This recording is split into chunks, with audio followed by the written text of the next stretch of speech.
Hey guys, so today you and I are going to talk about giving up on people. So let's get into it. So the question in question was, Frederick, when would you give up on an employee even though they are trying very hard to make an impact? It would be either if they don't meet the expectations, so they can't really deal with the work environment, or if we're dealing with a lone wolf or something like that, I would say. Let me explain. So before you start shitting yourself if you're a junior software developer, when I say meet expectations, it's very important for you to understand that that doesn't mean that you're a junior and you should be better than whatever I expect you to be.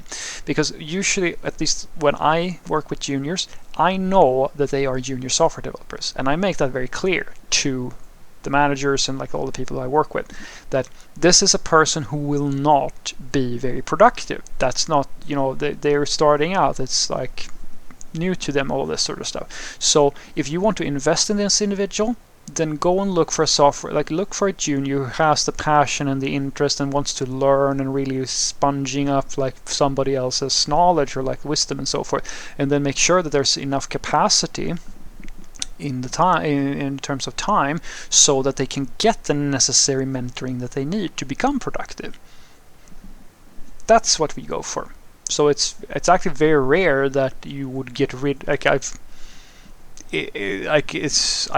can't even remember ever recommending someone say, "Oh, this person," because it really, as I said, like when you hire a junior, you're sort of aware of this. Hopefully, at the very least, at least when I work with the companies I've worked with, they know that a junior is not just going to start producing stuff. But when we talk about not meeting expectations, it's usually the case of you are a more experienced software developer, and maybe the requirements of this specific role is something that isn't really for you, or like you can't really deal with it. Classic example is a lot of software developers who might have a I'm not saying a corporate background, but there are software developers who do really well, say, in the startup scene or in teams where you as the software developer, you have to take on a lot of responsibilities apart from just writing what's in the story card. Because if you look at the story card, it's just one sentence that someone just dropped in in the last few hours, and now they want to get on that because your stakeholder doesn't really do grooming sessions, or they don't really prep stuff, and you don't have a designer, so you have to design it yourself, or you don't have this or that, and you sort of have to just figure out, like, there's no documentation, you have to figure that out as well. Some work environments, guys, are fairly ad hoc, and some software developers can't deal with that. They have to work in an environment where a lot of this stuff is already fixed for them. And I've worked with quite a lot of software developers who they don't really survive in that environment. They can't. It doesn't have to be a startup sim, but I think that for those of you who have worked in startups where like you're literally just being thrown a question, hey, CEO comes in and says, can we build this? Okay, cool. And you go, yeah, we could probably build that. Okay, when can it be done? And that's like the whole preparation, and now you have to figure out how to do it. There are some people who handle that, and some people don't handle that all that very well. Same thing for, say, software developers who are more like freestyly or so forth and so forth, and you deal with a system that is fairly complicated, and you need them to sort of understand that here testing is the priority, quality, and making sure that we ship things that work 100% of the time, because these are business critical or very like operations critical systems that has to have a high level of quality. If that person can't learn how to write proper testing and like so forth and so forth, you also have to get rid of them, because basically they are, even if they try and like they are contributing and so forth, it's not actually giving you like I mean, if you're trying to buy butter and somebody is busy producing sugar, that's great, but you're not looking for sugar, you're looking for butter. A bad analogy, but I hope that you see what I'm going with this. The other one is if you're dealing with someone who is a lone wolf, or very, and this happens a lot. So one of the things that at least I go very heavy on is that if the system that I'm dealing with, I try to look at what we're trying to build, and if the thing we're trying to build requires a certain set of people, in order to be able to effectively do something, then it's very important that all those people are a good fit for the product that we're dealing with. Because I usually don't believe much in hiring people based on merit for a given task. It's important to understand what type of problem you're dealing with, and if this person that you're hiring is the sort of person who will do well with this sort of problem. So when I work with software teams, I usually try to get a feel for each individual in the team and sort of understand how does the dynamics between the people work.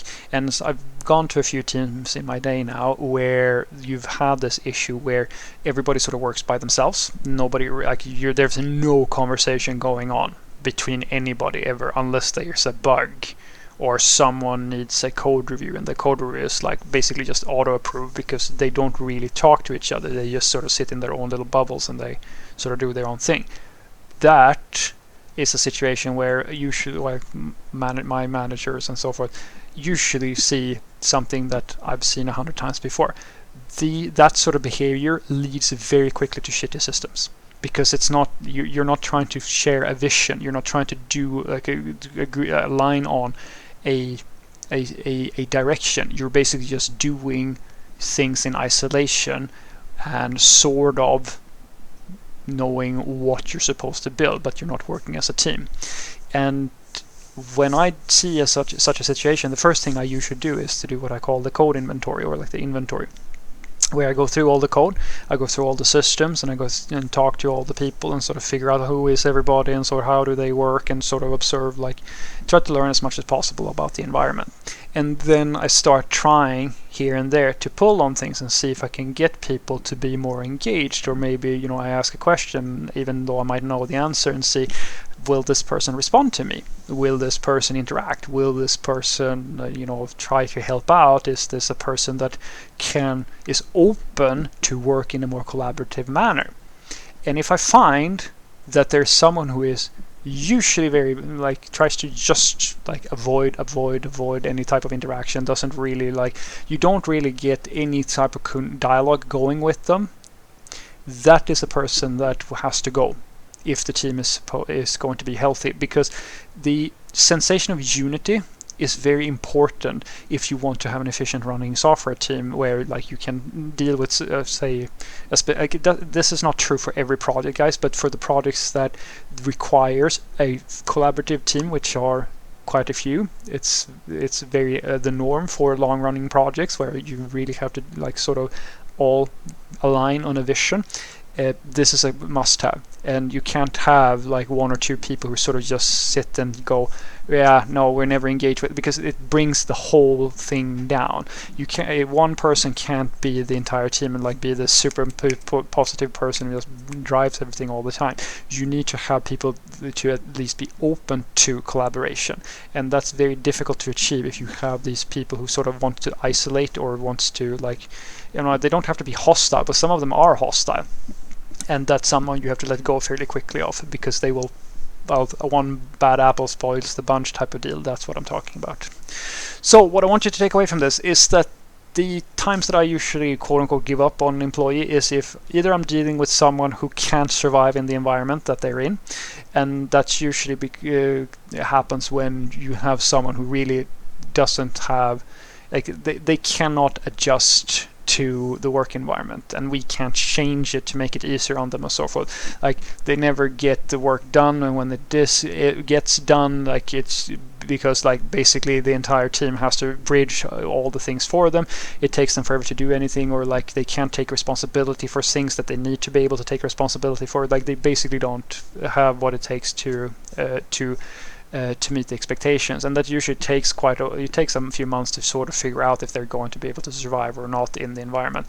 You try it out, you can see that, as I said, a lot of that happens in the startup world, where in a startup world, you have to have people who can sort of just be thrown a task and sort of just figure out how to do it. And some people just can't. That's a concrete example of it. The other type is lone wolfers. I usually don't some people are like, I've seen this as well. Like, not everybody who just sits by themselves and it's quiet is a lone wolf.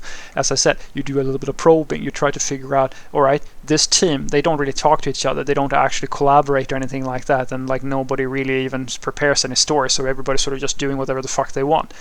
That is a behavior that is not good. We should try to see and fix that. But the thing that makes you a lone wolf is that when someone tries to interact with you, are you dismissive of that person? Do you try to just avoid people, or like, do you actually invite in collaboration, or do you like care enough to actually do a good job, etc., etc.? If you can't get people to engage, and you see that that hurts the team, or hurts the shared vision, you can't get them to move in the same direction as all the other team members, then yeah, you have to go, because you can't build a team where people won't actually engage with the rest of the group. Have a great day.